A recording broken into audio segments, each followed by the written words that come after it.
There are relationships that are not meant to be lived, but revealed. They are not simple love stories, they are mirrors, deep reflections of parts of ourselves we'd rather keep hidden. When a connection arises with someone emotionally unavailable, what appears to be a romantic disappointment is actually a meeting with the unconscious.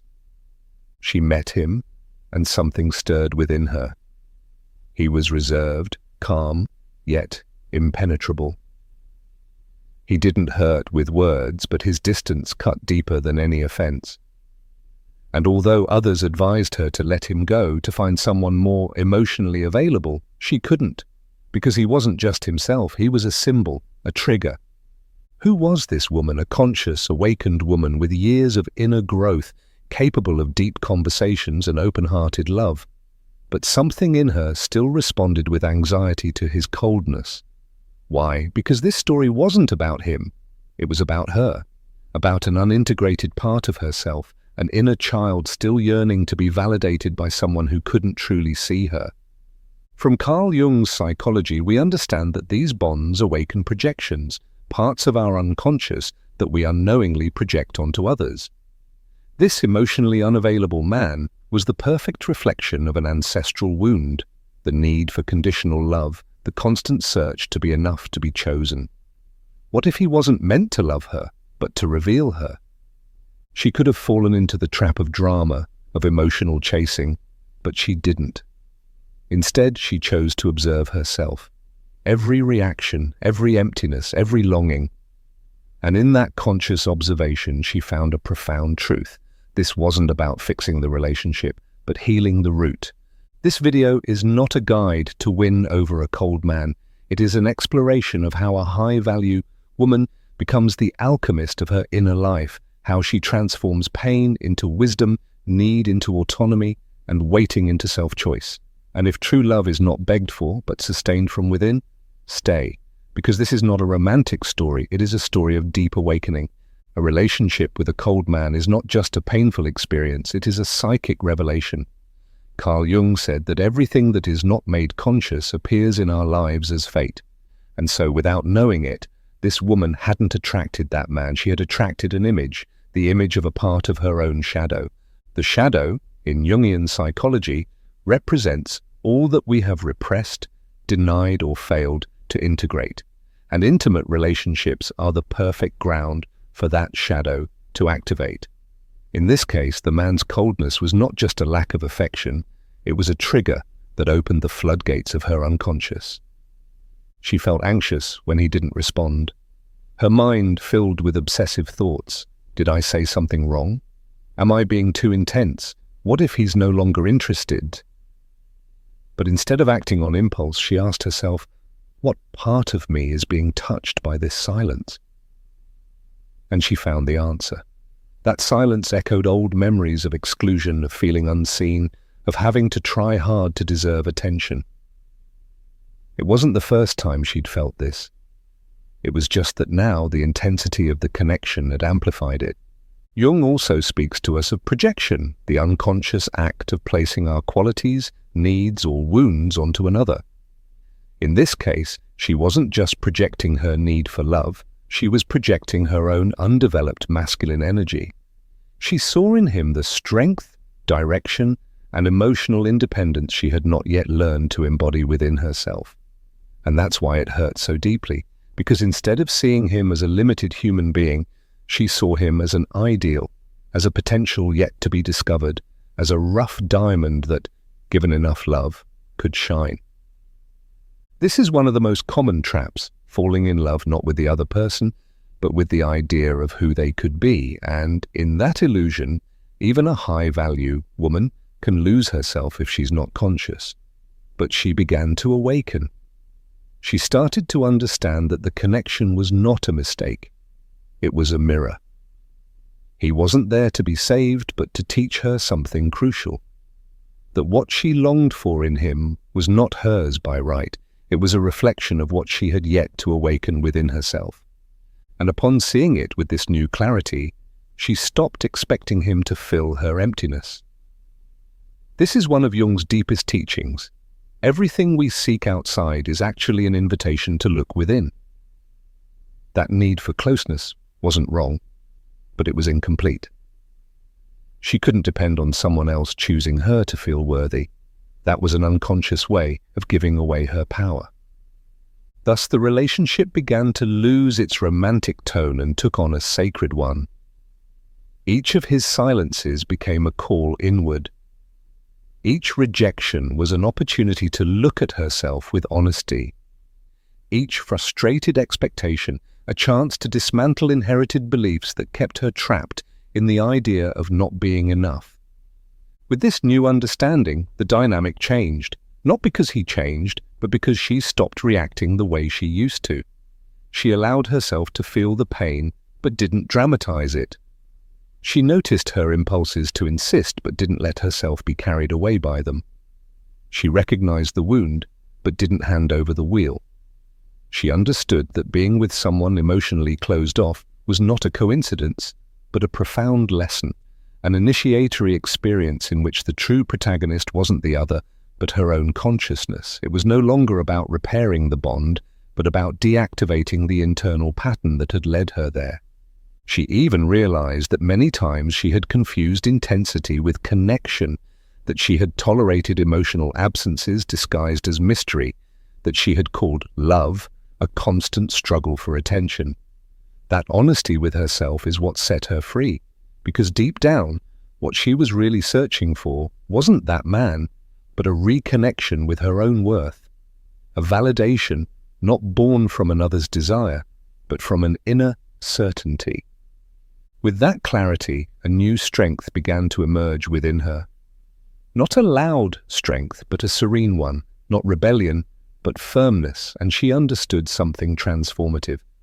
That man wasn't cold to punish her, but to point out the corners of her inner world that still needed warmth. The other's disinterest ceased to be a judgment and became a sign that the time had come to stop begging and start choosing. Most people, when they feel ignored or undervalued, quickly fall into the victim role. He doesn't love me, he doesn't see me, what did I do wrong? But not her. This high-value woman understood that entering the game of emotional drama was just another subtle way of giving away her power. So she chose something different, not to react, not out of repression, but from lucid observation. Every time he pulled away, she breathed and returned to herself. She didn't send impulsive messages, didn't demand explanations, didn't seek instant validation. Instead, she asked herself, what part of me wants to run after someone who is walking away? What emotional void is speaking when I want to force a response? In those pauses, in that sacred space between stimulus and reaction, a deep transformation began to unfold. She discovered that she wasn't fighting against him, but against her own feeling of inadequacy. That the real conflict wasn't with the other, but with the inner voice that whispered, if he doesn't respond, it's because you're not enough. And instead of silencing that voice, she chose something braver. To listen to it, to sit with it, to understand where it came from. It was the voice of a little girl who had learned that love must be earned, that affection is a reward, not a right, that she had to be good, quiet, pleasing, useful, to be seen. That same belief, now as an adult, was still alive in her emotional system, only now more sophisticated, stronger, more dangerous. But at this point, she chose differently. She rejected the idea that she had to convince someone to be loved. She rejected the belief that another's coldness defined her worth. She rejected the victim role because she understood something essential. Even pain had a purpose. Even frustration could be a teacher. Suffering wasn't something to avoid, but something to transform. And so little by little, she began walking the path of the witness. She learned to observe her emotions without judging or dramatizing them, to hold her sadness without masking it with pride or turning it into anger, to honor her desire for closeness without making it into a chain, to look at her impulse to please, and instead of denying it, to consciously deactivate it. This didn't make her cold or indifferent. It made her present, centered, deeply connected to her truth. There was a quiet strength in her new way of being, a dignity that didn't need to shout to be affirmed, a calm that didn't depend on the other's actions. That serenity wasn't indifference, it was emotional mastery. And that changed everything, because the cold man was no longer an enemy or emotional executioner. He was simply a mirror, a stage where she could see herself more clearly. And by no longer taking him personally, she stopped fighting his behavior, stopped waiting, stopped negotiating affection through overgiving. In that non-action, her true freedom began, not because he became more loving, but because she no longer needed his warmth to feel worthy of love. By observing her emotions instead of acting from them, something deep began to emerge within her. It wasn't a loud revelation or an explosive epiphany.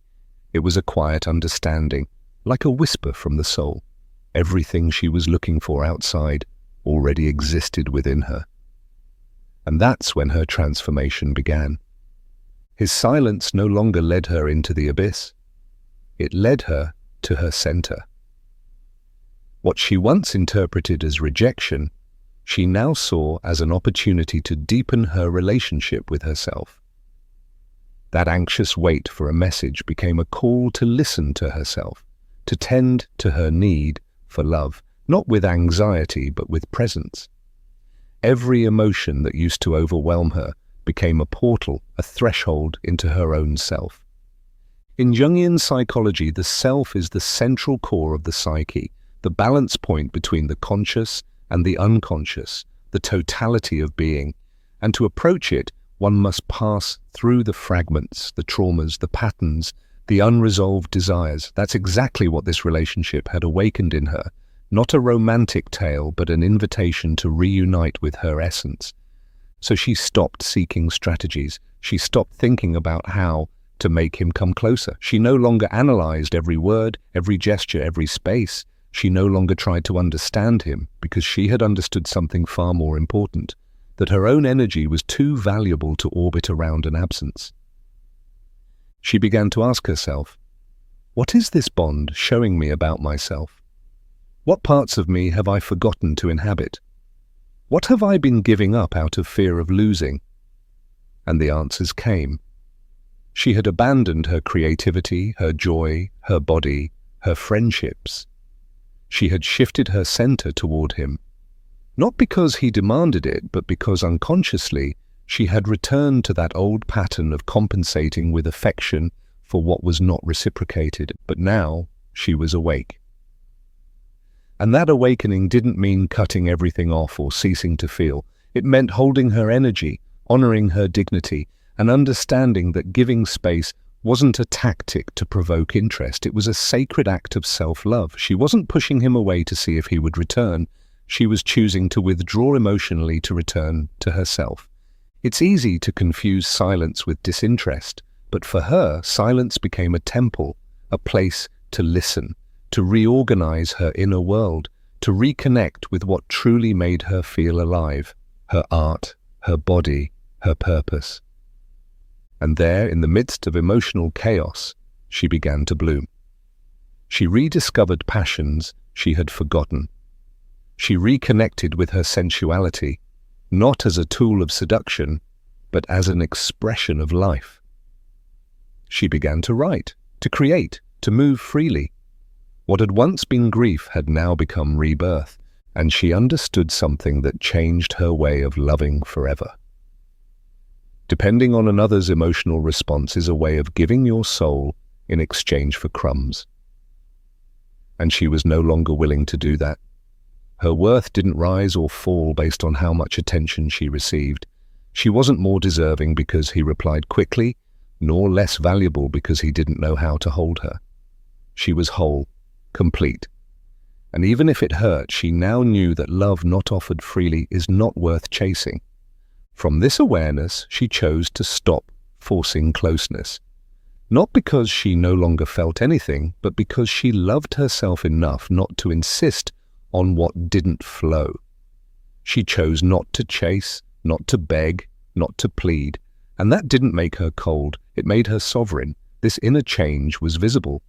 Her energy became clearer, more grounded. She no longer vibrated with the anxiety of, does he love me or not? but with the serenity of "I choose myself, and that is enough."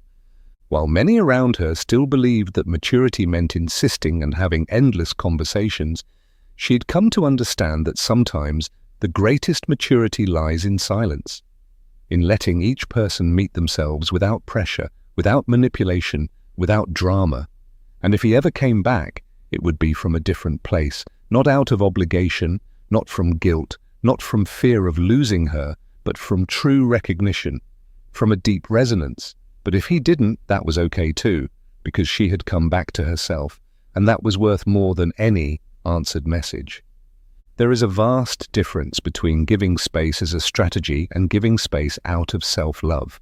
One is born from fear, the other from emotional maturity. She understood this after her process of introspection. She chose not to force closeness, and she didn't do it so he would miss her or to regain power.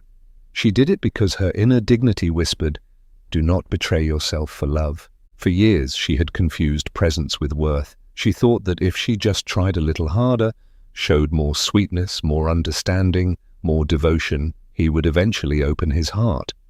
But over time, she realized that hearts don't open through pressure or emotional intensity. They open through resonance, and if that resonance wasn't there, forcing it was a form of self-abandonment. So she allowed herself to let go, not with resentment, but with acceptance. She realized that her energy was sacred and that she could no longer keep offering it to a place that didn't hold it. It wasn't coldness. It was mature love. Love that knows how to step back when the other isn't ready. Love that doesn't need to punish or manipulate, just honor its own truth. She didn't make a scene. She didn't issue complaints or slam the door in anger. She simply stopped insisting.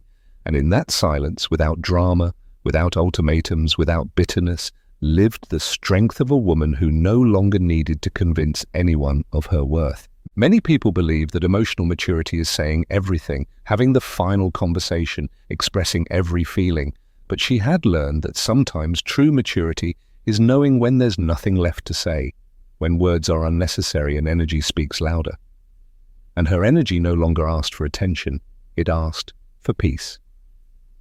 That decision not to chase wasn't a tactic to provoke a response. It was an act of respect for her own process. She knew that the other person was also moved by unconscious forces, and she respected that, not for him, but for herself. Because she understood that pressuring meant violating not only her own inner rhythm, but his as well. And there, in that act of non-interference, a new way of loving was born, a cleaner, clearer, freer kind of love. Because real love doesn't try to control, convince, or conquer. Real love observes, recognizes, and chooses from fullness. And that's what she had achieved, fullness. Not the absence of desire, but the presence of boundaries. Not the denial of the bond, but the acceptance of its form and its limit. And from that acceptance, she chose to let go. For years, she had confused presence with worth. She thought that if she just tried a little harder, showed more sweetness, more understanding, more devotion, he would eventually open his heart. But over time, she realized that hearts don't open through pressure or emotional intensity, they open through resonance. And if that resonance wasn't there, forcing it was a form of self-abandonment. So she allowed herself to let go, not out of contempt, but from acceptance. She understood that her energy was sacred and that she could no longer invest it in a place that couldn't hold it. It wasn't coldness, it was mature love. Love that knows how to step away when the other isn't ready. Love that doesn't need to punish or manipulate, only to honor its truth. She didn't make a scene. She didn't throw accusations or slam the door in anger. She simply stopped insisting.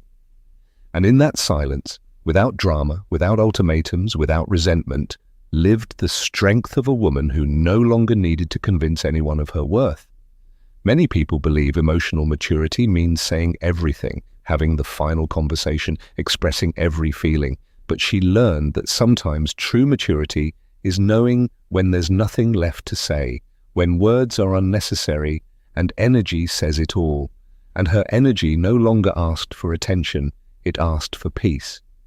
And not just any kind of peace, an inner peace that was non-negotiable, a peace that came from choosing with clarity without rehearsing excuses or seeking external explanations.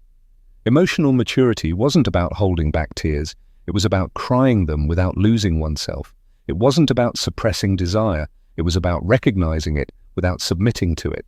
That decision not to chase wasn't a tactic to get a response. It was an act of respect for her own process. She knew the other was also moved by unconscious forces, and she respected that, not for him, but for herself, because she understood that to pressure was to violate not only her own inner rhythm, but his as well.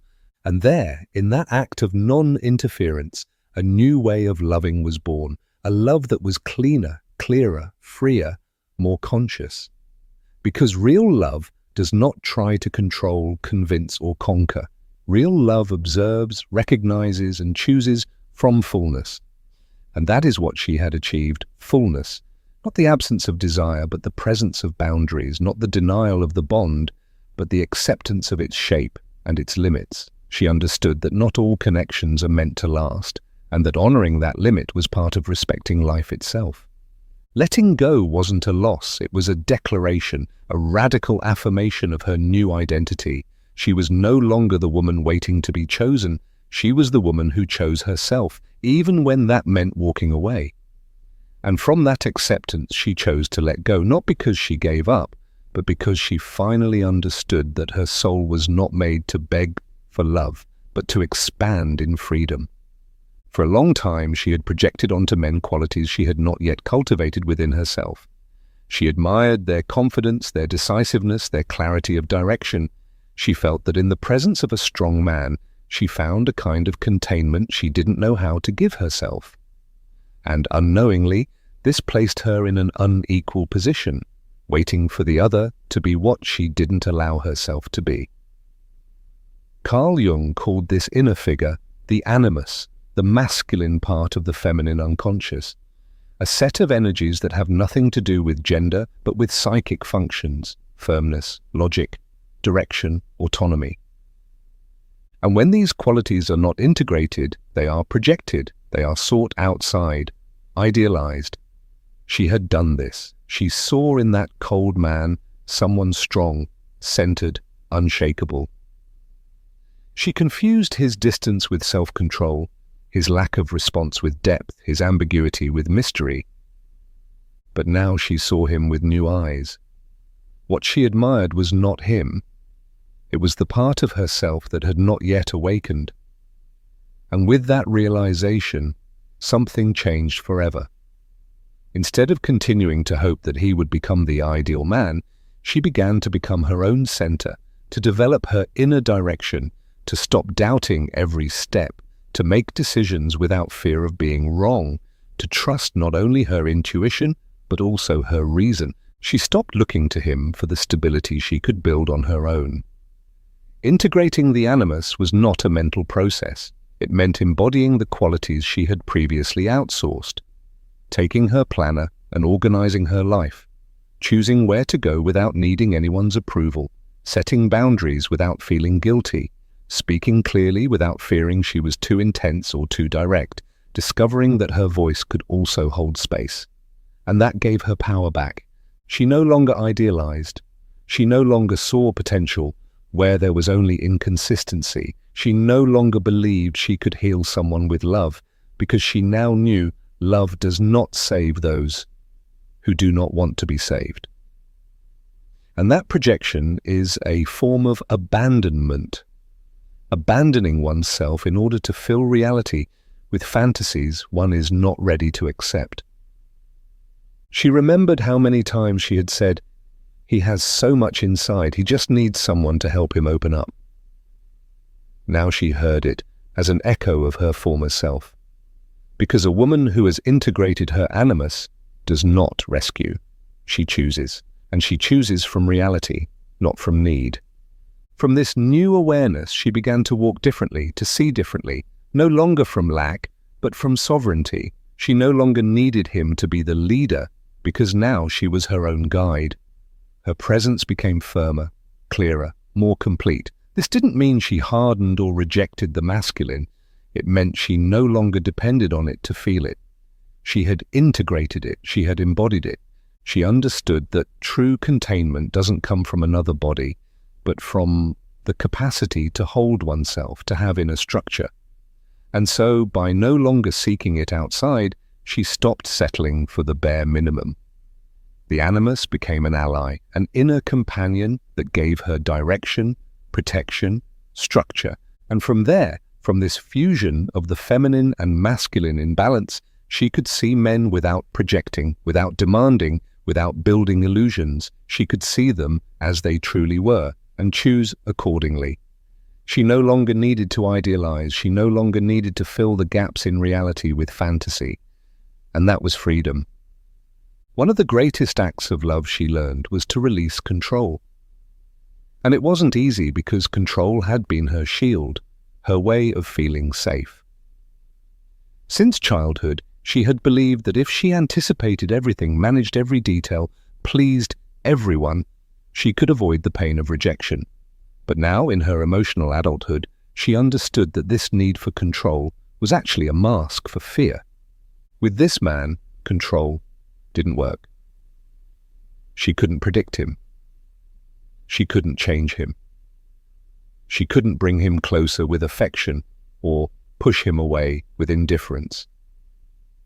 And that uncertain ground, instead of destroying her, transformed her. Because when control collapses, the truth appears. And her truth was clear. The time had come to let go. Let go of the expectation. Let go of the illusion. Let go of the need for a concrete answer. She understood that not knowing is also an answer. That not insisting is also a form of love. Love for herself. Love for reality. Love for the timing of the unconscious, which cannot be rushed or forced without harm. And by letting go, she became free. She stopped pushing. She stopped imagining possible futures. She stopped writing internal dialogues with him as the protagonist. She allowed herself to live in the present, to feel what was without anticipating what might be. She stopped holding up relationships that couldn't hold themselves. She stopped doing the emotional work that belonged to the other. That didn't mean indifference, it meant maturity. A maturity that distinguishes between the desire for connection and the need for symbiosis, that knows wanting to share life is not the same as needing someone to exist, that understands love is not fusion, it is meeting in wholeness. She understood that being emotionally available does not mean being available to be drained, that her energy is a sacred resource, that not everything that feels intense is love, and not everything that seems deep is real, and that clarity was a lighthouse. She stopped romanticizing emotional absence, stopped justifying prolonged distance, stopped believing that lack of commitment was a complex love language. She began to read facts, not interpretations, to listen to energy, not words, and when something didn't flow, she simply let it go. She recognized when her psychic energy was being drained. She no longer justified disinterest as personal processes. She no longer disguised abandonment as emotional space. She knew we all have internal timing, but she also knew how to recognize when that timing was just an excuse. And her intuition, which she had learned to trust, no longer needed external confirmation. Surrender was not a defeat. It was a profound act of wisdom. Because she understood that it wasn't her task to teach him how to love, to awaken him, or to wait for him. Her only task was to care for herself, to protect her energy, to choose spaces where she could bloom, not wither. Instead of trying to be the woman who would change him, she chose to be the woman who does not sacrifice herself to be seen, who does not lose herself to be loved, who does not deny herself to be accepted, because she had learned that every time she forced what didn't flow, she lost a piece of herself, and losing herself was no longer an option.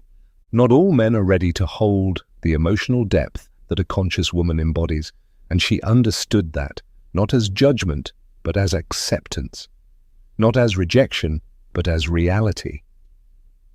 For a long time, she believed that if she was loving enough, present enough, radiant enough, he would see her worth.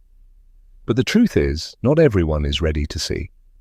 Because seeing requires responsibility. It means letting go of emotional avoidance. It means entering the connection from a vulnerable, honest, and present place. And not everyone is ready for that. When she understood this, she didn't get angry. She didn't shut down. She didn't harden her heart. She simply accepted. Accepted that it wasn't a lack of love, it was a lack of awareness. That it wasn't that she didn't deserve, it was that he couldn't give what he hadn't cultivated within himself. That her emotional intensity wasn't too much, it simply didn't resonate with someone still living in fear of real commitment. And from that understanding, she chose to walk away. Not as punishment, not as manipulation, not as a "I'll leave so you'll come back," but as an affirmation of her inner worth, as a radical decision to keep growing, even if that meant letting go of a connection that had touched her deeply. Her goodbye was silent but powerful. She didn't need dramatic explanations or emotional declarations.